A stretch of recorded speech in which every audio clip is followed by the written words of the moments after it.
Lady ആരബെല്ല നിശബ്ദയായി കൊട്ടാരത്തിന്റെ ഗോപുരമുകളിൽ നിന്നും പോയതിനു ശേഷവും രണ്ടുപേർ ആ ഗോപുരമുകളിൽ അവശേഷിച്ചിരുന്നു.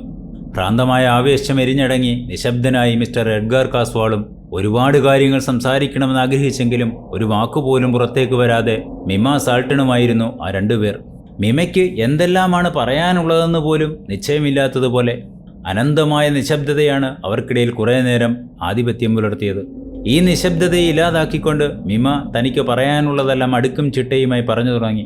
നിശബ്ദതയോടെ കഴിഞ്ഞിരുന്ന സമയത്ത് തനിക്ക് പറയാനുള്ളതെല്ലാം മനസ്സിൽ അവൾ പലവരും പറഞ്ഞു നോക്കിയിരുന്നു. മിസ്റ്റർ കാസ്വാൾ, കൊടുങ്കാറ്റിൻ്റെ ശബ്ദത്തെയും മറികടക്കും വിധം ഉച്ചത്തിലാണ് അവൾ അയാളുടെ മുഖത്ത് നോക്കി വിളിച്ചത്. തൻ്റെ ശബ്ദം അത്രമാത്രം ദൃഢതയുള്ളതായിരിക്കണമെന്ന് അവൾക്ക് നിർബന്ധമുണ്ടായിരുന്നു. അവളുടെ വിളിക്ക് മറുപടിയായി കാസ്വാൾ എന്തോ പറഞ്ഞെങ്കിലും കൊടുങ്കാറ്റിൻ്റെ ഹുങ്കാരത്തിൽ അത് വ്യക്തമാകാതെ അലിഞ്ഞു പോവുകയും ചെയ്തു. മിമയാകട്ടെ ഈ അവസരം തനിക്ക് അനുകൂലമാണെന്ന് ചിന്തിക്കുകയും ശബ്ദം തിരിച്ചറിഞ്ഞ് മിസ്റ്റർ കാസ്വാളിൻ്റെ ഇരിപ്പിടം എവിടെയാണെന്ന് അവൾ കണ്ടെത്തുകയും ചെയ്തു. അവൾ കാസ്വാളിൻ്റെ മുന്നിലേക്ക് കൂടുതൽ അടുത്തു നിന്നിട്ട് ഒരലർച്ചയോടെ വിളിച്ചു പറഞ്ഞു, ഇങ്ങോട്ടുള്ള വാതിലടച്ചിരിക്കുകയാണ്, അത് തുറന്നു തന്നാലേ എനിക്ക് പുറത്തേക്ക് പോകാനാവൂ. മിമ ഈ ആവശ്യം ഉന്നയിക്കുന്ന വേളയിൽ സ്വയരക്ഷ അനിവാര്യമായി വരുന്ന ഒഴിവാക്കാനാവാത്ത സാഹചര്യത്തിൽ ഉപയോഗിക്കുന്നതിനായി ആദം അവളെ ഏൽപ്പിച്ചിരുന്ന റിവോൾവർ ഉപയോഗിക്കാൻ പാകത്തിൽ അവൾ മുറുകെ പിടിച്ചിരുന്നു. താനൊരു കെണിയിൽപ്പെട്ടിരിക്കുകയാണെന്ന ബോധ്യം അവൾക്കുണ്ടായിരുന്നു. എന്നാൽ ഇത്തരമൊരു പ്രതിസന്ധി ഘട്ടത്തെ താൻ ധീരമായി തന്നെ നേരിടുമെന്നും അവൾ തീരുമാനിച്ചുറപ്പിച്ചിരുന്നു. മിസ്റ്റർ കാസ്വാൾ ചിന്തിച്ചതും അതുപോലെ തന്നെയാണ്. മിമയുടെ കെണിയിലാണ് താനെന്ന ബോധം അയാളെ ആകെ ഉലച്ചു കളഞ്ഞു. അയാൾ കൂടുതൽ ക്രുദ്ധനാകാൻ അതിടയാക്കി.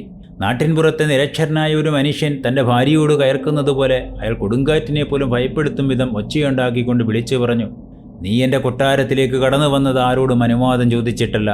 അതുകൊണ്ട് തന്നെ നിനക്കിവിടെ നിൽക്കാനും പോകാനും ആരുടെയും അനുവാദം ആവശ്യമില്ല. കാര്യത്തിൽ തീരുമാനമെടുക്കേണ്ടത് നീ തന്നെയാണ്. എനിക്ക് യാതൊന്നും ചെയ്യാനില്ല. മിമ അയാളോട് മറുപടി പറഞ്ഞത് തികച്ചും ശാന്തസ്വരത്തിലായിരുന്നു. എന്നാൽ അവളുടെ വാക്കുകളിൽ ഒരു താക്കീതിൻ്റെ ധ്വനിയുമുണ്ടായിരുന്നു.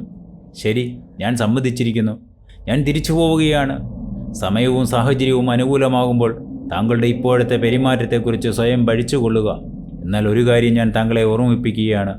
എൻ്റെ ഭർത്താവ് ആദം സാൾട്ടന് താങ്കളോട് നേരിട്ട് സംസാരിക്കാൻ പലതും ബാക്കിയുണ്ടാവും. അക്കാര്യം താങ്കൾ എപ്പോഴും ഓർത്തു വയ്ക്കുക. അയാൾ വന്ന് എന്താണെന്ന് വെച്ചാൽ പറയട്ടെ. ശരി, നിനക്ക് ഞാൻ വെളിച്ചം കാണിച്ചു തരാം. പരിസരത്തുള്ളതൊന്നും നിനക്ക് കാണാനായില്ല എന്ന് പിന്നീട് പരാതി പറയരുതല്ലോ. പെട്ടെന്ന് തന്നെ കാസ്വാൾ ഒരു കഷ്ണം മഗ്നീഷ്യത്തിന് തീ പിടിപ്പിച്ചു. മുറി കൂടുതൽ പ്രകാശമാനമായി. ഏറ്റവും ചെറിയ വസ്തുക്കൾ പോലും വ്യക്തമായി കാണാനാവും.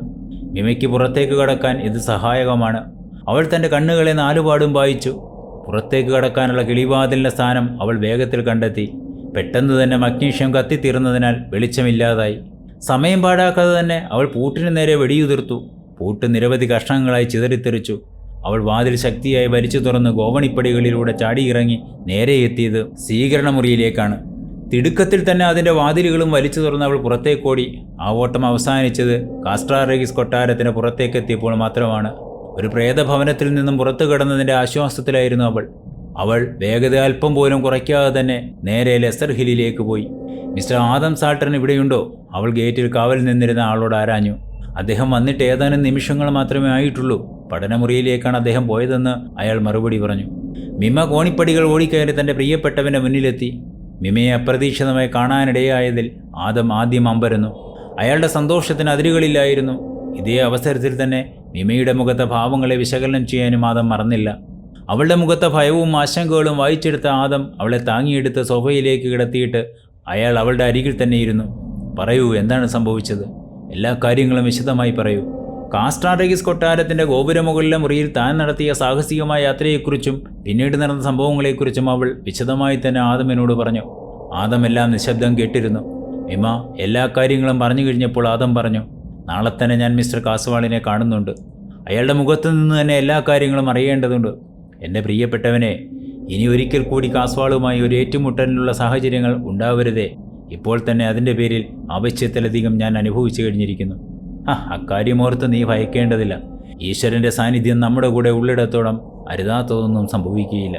അപ്പോൾ വിരിഞ്ഞു തുടങ്ങിയ ഒരു റോസാപ്പൂവിനെ ചുംബിക്കുന്നത് പോലെ ആദം തൻ്റെ പ്രാണേശ്വരിയെ മതിവരാവോളം ചുംബിച്ച് ആശ്വസിപ്പിച്ചു. ആദം അവളുടെ മനസ്സിൻ്റെ പിരിമുറുക്കം ഇല്ലാതാക്കാനായി നർമ്മരസപ്രദമായ നിരവധി കാര്യങ്ങൾ സംസാരിച്ചു. അവൾ തൻ്റെ സംഭാഷണം അതീവ ശ്രദ്ധയോടെ തന്നെയാണ് കേൾക്കുന്നതെന്ന് മനസ്സിലാക്കിയപ്പോൾ അയാൾ ഇപ്രകാരം കൂട്ടിച്ചേർത്തു. അപകടം പിടിച്ച ഒരു കളിയിലാണ് മിസ്റ്റർ കാസ്വാൾ ഇപ്പോൾ ഏർപ്പെട്ടിരിക്കുന്നത്. എന്നാൽ അയാൾക്കതിനിയും ബോധ്യമായിട്ടില്ലെന്ന് തോന്നുന്നു. മിസ്റ്റർ കാസ്വാൾ തീർത്തും അപകടത്തിൻ്റെ വക്കീലാണിപ്പോൾ. അയാൾക്ക് എന്ത് അപകടം വരാനാണ്? ആകാംക്ഷയുടെ അവൾ ആദത്തിൻ്റെ മുഖത്തേക്ക് തറപ്പിച്ചു നോക്കി. ഇത്രയും ഭയാനകമായ ഒരു രാത്രിയിൽ, പ്രകൃതി സംഹാരതാണ്ഡവം നടത്തുന്ന ഒരു രാത്രിയിൽ, ആ കൊട്ടാരത്തിൻ്റെ മട്ടിപ്പാവിൽ നിന്നുകൊണ്ട് പട്ടം പറത്തിക്കളിക്കുന്നത് എത്രമാത്രം അപകടകരമാണെന്ന് പറയേണ്ടതുണ്ടോ? ഇവിടെ ഇടിമിന്നലേറ്റൊരു ദുർമരണമോ അപകടമോ മാത്രമല്ല സംഭവിക്കുന്നത്. കൊട്ടാരത്തിലേക്ക് അയാൾ ഇടിമിന്നലിനെ ക്ഷണിച്ചു വരുത്തുക കൂടിയാണ് ചെയ്യുന്നത്. ഗോപുരത്തിന് മുകളിൽ അങ്ങോട്ടും ഇങ്ങോട്ടും സഞ്ചരിക്കുന്ന മഴമേഘങ്ങൾ സംഹാര താണ്ഡവത്തോടെ ഒരു മിന്നൽ പിണറായി പരിണമിക്കാൻ ഒരു നിമിഷം മാത്രം മതി. കൊട്ടാരത്തിന് മുകളിൽ നിലയുറപ്പിച്ചിരിക്കുന്ന ആ ഭീമാകാരമായ പട്ടത്തിന് ഇടിമിന്നലിനെ നിഷ്പ്രയാസം ആകർഷിക്കുന്നതിന് കഴിയും. പട്ടത്തെ ഭൂമിയുമായി ബന്ധിപ്പിച്ചിരിക്കുന്ന കട്ടിച്ചരട് മിന്നലിന് ഭൂമിയിലേക്ക് എത്താനുള്ള ചാലകമായി പ്രവർത്തിക്കുകയും ചെയ്യും. അങ്ങനെ സംഭവിച്ചാൽ ഒരു മിന്നൽ പിണർ ആ ചരടിലൂടെ കൊട്ടാരത്തിന് മുകളിലേക്ക് എത്തിയാൽ ടൺകണക്കിന് വെടിമരുന്ന് ഒന്നിച്ച് കത്തി അമരുന്നത് പോലെ കൊട്ടാരം കത്തി അമരും. അതുണ്ടാക്കാവുന്ന ആഘാതം എത്രമാത്രമായിരിക്കുമെന്ന് ആർക്കും നിശ്ചയിക്കാനാവില്ല. അങ്ങനെയൊരു സ്ഫോടനം നടക്കുന്ന സമയത്ത് തുറസായ സ്ഥലത്ത് നിൽക്കുന്ന അപകടമല്ലേ? ഹിമ സംശയം ഉന്നയിച്ചു. എൻ്റെ കുഞ്ഞെ, അത്തരം സാഹചര്യങ്ങളിൽ തുറസായ സ്ഥലത്ത് നിൽക്കുന്നത് തന്നെയാണ് സുരക്ഷിതം. എന്നാൽ അത് വൈദ്യുത പ്രവാഹത്തിൻ്റെ ദിശയിൽ തന്നെ ആകാതിരിക്കാൻ ശ്രദ്ധിച്ചാൽ മതി. അങ്ങനെയെങ്കിൽ നമുക്കുടൻ തന്നെ ഇവിടെ നിന്നും പുറത്തേക്ക് പോകണം. ബുദ്ധിയില്ലായ്മ നമ്മെ അപകടത്തിലേക്ക് എത്തിച്ചേക്കാം. താങ്കളെ അത്തരമൊരവസ്ഥയിലേക്ക് തള്ളിവിടാൻ എനിക്കാവില്ല. എത്രയും വേഗം നാം സുരക്ഷിതമായ ഒരു തുറസായ സ്ഥലത്തേക്ക് മാറണം. മറുപടിക്കായി കാത്തു നിൽക്കാതെ മിമ തൊട്ടുമുമ്പ് താൻ ഉരിയിട്ട കോട്ടെടുത്ത് ധരിച്ചു. തലയിൽ ഒരു രോമക്കുപ്പായവും വെച്ചു. ആദം തൻ്റെ തൊപ്പിയെടുത്ത് തലയിൽ വയ്ക്കുന്നതിനിടയിൽ കൈത്തോക്ക് യഥാസ്ഥാനത്ത് തന്നെ ഉണ്ടെന്ന് ഉറപ്പുവരുത്തിയ ശേഷം മിമയുടെ കൈ പിടിച്ചുകൊണ്ട് പുറത്തേക്കിറങ്ങി. നമുക്ക് പ്രശ്നബാധിതമായ പ്രദേശങ്ങളിലൂടെ ഒന്ന് സഞ്ചരിക്കാം. എന്താണ് സംഭവിച്ചുകൊണ്ടിരിക്കുന്നതെന്ന് മനസ്സിലാക്കാനാവുമല്ലോ, മിമ അഭിപ്രായപ്പെട്ടു. എൻ്റെ പ്രിയപ്പെട്ടവളെ, നിന്റെ അഭിപ്രായം ഞാൻ അംഗീകരിക്കുന്നു. എങ്കിലും നാം ആദ്യം പോകേണ്ടത് മെഴ്സി ഫാമിലേക്ക് തന്നെയാണ്. അവിടെ നിന്റെ മുത്തച്ഛൻ വാട്ട്ഫോർഡിൻ്റെ ഇപ്പോഴത്തെ അവസ്ഥ എന്തായിരിക്കുമെന്ന് അറിയാൻ എനിക്ക് ആഗ്രഹമുണ്ട്. അവിടെ അപകടങ്ങളൊന്നും സംഭവിച്ചിട്ടില്ലെന്ന് ഉറപ്പാക്കേണ്ടതുണ്ട്, ആദം പറഞ്ഞു. തുടർന്ന് അവർ രണ്ടാളും ബ്രോയിലൂടെ നടന്ന കുന്നുകളിറങ്ങി മെഴ്സി ഫാമിനെ ലക്ഷ്യമാക്കി നടക്കാൻ തുടങ്ങി. ആ ഭാഗത്ത് അപ്പോഴും കൊടുങ്കാറ്റ് അതിൻ്റെ സംഹാരതാണ്ഡവം നടത്തുന്നുണ്ടായിരുന്നു. അതിവിചിത്രമായ ശബ്ദഘോഷങ്ങൾ സൃഷ്ടിച്ചുകൊണ്ട് അവരെ കടന്നുപോയിക്കൊണ്ടിരുന്ന കൊടുങ്കാറ്റ് വരാനിരിക്കുന്ന ഏതോ വലിയ ദുരന്തത്തെയാണ് വിളിച്ചോതിയത്. ബ്രോയിലും പരിസരത്തും ആകാശം മുട്ടെ വളർന്ന് പന്തലിച്ച് നിന്നിരുന്ന കൂറ്റൻ വൃക്ഷങ്ങളുടെ മുകൾ തലപ്പുകൾ പോലും കാറ്റിൽ ആടിയുലഞ്ഞ് നിലം തൊട്ടു. മുന്നോട്ട് നടക്കാൻ മിമ നന്നായി ബുദ്ധിമുട്ടുന്നുണ്ടായിരുന്നു. എങ്കിലും ഭയം അവളിൽ നിന്നും അകന്നുപോയിരുന്നു.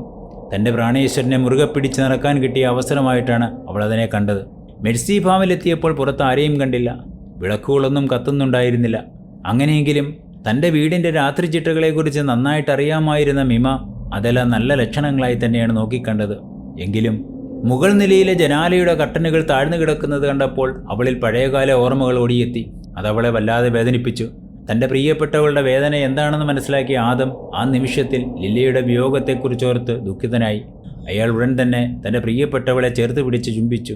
അവൾക്ക് ധൈര്യം പകർന്നു കൊടുക്കാൻ അയാൾ നന്നായി പരിശ്രമിച്ചു. മെഴ്സി ഫാമിൽ അരുതാത്തതൊന്നും സംഭവിച്ചിട്ടില്ലെന്ന് ഉറപ്പുവരുത്തിയ ശേഷം അവർ നേരെ നടന്നത് കാസ്ട്രാറെഗിസ് കൊട്ടാരം ലക്ഷ്യമാക്കിയാണ്. കൊട്ടാരത്തിൻ്റെ കവാടത്തിലെത്തിയപ്പോഴേക്കും അവർ രണ്ടുപേരും കൂടുതൽ ജാഗ്രതയിലായി. മുന്നോട്ടുള്ള ഓരോ ചുവടുവെപ്പും നല്ല മുന്നൊരുക്കത്തോടെ തന്നെ ആയിരിക്കണമെന്ന് അവർക്ക് രണ്ടാൾക്കും നല്ല ബോധ്യമുണ്ടായിരുന്നു. കൊട്ടാരത്തിന് നേർക്ക് നടന്നെടുക്കുമ്പോൾ ലേഡി ആരബെല തറയിലൂടെ വലിച്ചിഴച്ചു കൊണ്ടുപോയ പട്ടത്തിൻ്റെ ചരടിൽ തട്ടിയത് ആദത്തെ കൂടുതൽ ജാഗരൂകനാക്കി. ആ സംഭവം ഒരു മുന്നറിയിപ്പായിട്ടാണ് അയാൾ കണ്ടത്. ആദം തൻ്റെ പ്രിയപ്പെട്ടവളുടെ ചെവിയിൽ പതുക്കെ മന്ത്രിച്ചു. മിമ, എവിടെയെല്ലാം ആ ചരടുകൾ കടന്നുപോയിട്ടുണ്ടോ അവിടെയെല്ലാം അപകടം പതിയിരിക്കുന്നുണ്ട്. നാം സൂക്ഷിക്കണം. എന്തപകടമാണ് പതിയിരിക്കുന്നത്? മിമ ചോദിച്ചു. അതെ, ഇടിമിന്നൽ സഞ്ചരിക്കാൻ സാധ്യമായ പാത അതുതന്നെയായിരിക്കും. നാം ഇപ്പോൾ ഇവിടെ സംസാരിച്ചുകൊണ്ട് നിൽക്കുന്ന വേളയിൽ പോലും ആ ചരടിലൂടെ അതിശക്തമായ ഊർജം കടന്നു പോകുന്നുണ്ടായിരിക്കാം. അതിനാൽ എല്ലാ കരുത്തും ആർജിച്ചുകൊണ്ട് ഓടുക. ഈ നടപ്പാത എവിടെയാണ് അവസാനിക്കുന്നതെന്ന് നിനക്കറിയാമല്ലോ. പോകുന്ന വഴിയിൽ ഈ ചരട് കാണുന്ന ഇടങ്ങളിൽ നിന്നും അകന്നു നിൽക്കാൻ നീ നന്നായി ശ്രദ്ധിക്കണം. നമ്മൾ തമ്മിൽ കൊട്ടാരത്തിൻ്റെ ഗേറ്റിൽ വെച്ച് തന്നെ കണ്ടുമുട്ടുന്നതാണ്. അപ്പോൾ എന്നെ പറഞ്ഞു വിട്ടിട്ട് അങ്ങ് ഒറ്റയ്ക്ക് മുന്നോട്ട് പോവുകയാണോ? അതെ, അതുതന്നെയാണ് ഞാൻ ചെയ്യാൻ ഉദ്ദേശിക്കുന്നത്. എനിക്കൊന്നും സംഭവിക്കുകയില്ല. ഇങ്ങനെയൊരു പണിക്ക് എൻ്റെ ആവശ്യം മാത്രമേയുള്ളൂ.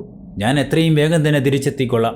ആദം, ഞാൻ അങ്ങയോടൊപ്പം ഇറങ്ങിത്തിരിച്ചത് എത്ര അപകടകരമായ സാഹചര്യത്തിലും നമ്മൾ രണ്ടാളും ഉണ്ടാകുമെന്ന ഉറച്ച വിശ്വാസത്തിലാണ്. ഇപ്പോൾ ആദം എൻ്റെ ആ അവകാശമാണ് നിഷേധിക്കുന്നത്. ഇത് പറയുമ്പോൾ അവൾ കരച്ചിലിൻ്റെ വക്കിൽ വരെ എത്തിയിരുന്നു. എൻ്റെ പ്രിയപ്പെട്ടവളെ, നിൻ്റെ ഒരു അവകാശവും ഞാൻ നിഷേധിക്കുകയില്ല. നിൻ്റെ ഈ വക ആഗ്രഹങ്ങൾക്ക് ഞാൻ ദൈവത്തോട് നന്ദി പറയുകയാണ്.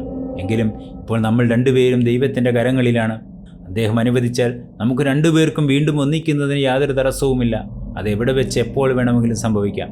പട്ടച്ചരടിൻ്റെ ഒരഗ്രം അവർ കൊട്ടാരത്തിൻ്റെ ചവിട്ടുപടിയിൽ കണ്ടെത്തി. അവർ രണ്ടുപേരും അതിനെ പിന്തുടർന്ന് രാമപാതയിലൂടെ നടക്കാൻ തുടങ്ങി. അവർ എത്തിച്ചേർന്നത് ഡയാനാസ് ഗ്രോവിൻ്റെ വഴിക്കലാണ്. പെട്ടെന്നാണ് ആദത്തിൻ്റെ മുഖത്ത് ഒരു അപകടത്തിൻ്റെ സൂചനകൾ തെളിഞ്ഞു വന്നത്. എന്നാൽ അത്തരമൊരാപത്തിൻ്റെ സൂചനയൊന്നും മിമ അവിടെ കണ്ടതുമില്ല. ആയതിനു കാരണം ഡയാനാസ് ഗ്രോവിലെ പാതാളക്കിണറിനുള്ളിൽ വെടിമരുന്ന് കൊണ്ട് സ്ഫോടനം നടത്താനുള്ള പദ്ധതി ഈ നിമിഷം വരെയും ആദം തൻ്റെ പ്രിയപത്നിയിൽ നിന്നും മറച്ചു പിടിച്ചിരുന്നു. ഡയാനാസ് ഗ്രോവിൽ നിന്നും കുറച്ചകലെയുള്ള പ്രധാന റോഡിലേക്ക് വേഗം മാറി നിൽക്കാൻ ആദം മിമയോട് ആവശ്യപ്പെട്ടു.